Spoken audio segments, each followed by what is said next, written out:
But he wants max dollars, Tom. So how does Pat Riley make this work to pay LeBron, keep the big three intact, and manage to add some pieces to get Miami another championship? Okay, go to Miami's books. They've got the cleanest slate in the business. Only 2 players under contract. Napier will be under contract. Then you import 10 minimum salary players when you start.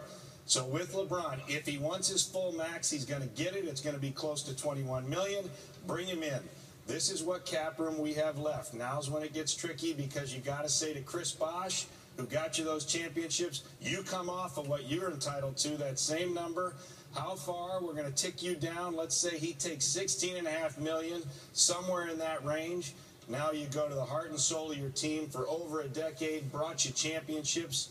Dwayne Wade, how much do you ask him to take off, right? At the end of the day, he has to end up with more than the $42 million he just opted out of.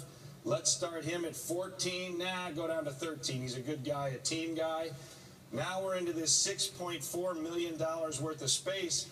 But as we've said in the past, you also got to take care of, you know this is part of the deal, Udonis Haslem, their heart and soul of their team, as Riley says, let's bring him to a multi-year deal starting at 2.5. Now for $4.4 million, right back to what Chris Broussard said. What do they need? They need a real point guard. You're not going to get anybody on the top of this list. You're going to scroll down. Jameer Nelson would want the full mid-level, but would he take a lot less to come over? Let's say he takes 2.5 and bring him in. They also need toughness. As I'm just thinking the way they think, the way Pat Riley talks, they're going to need toughness and a big. You got Chris Anderson, who they could bring back.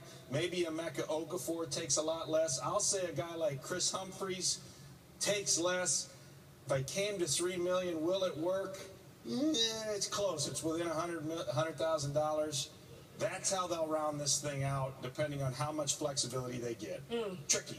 Tricky, but hey, Tom Penn working the numbers for us this morning, even when I don't have any dollars to give him.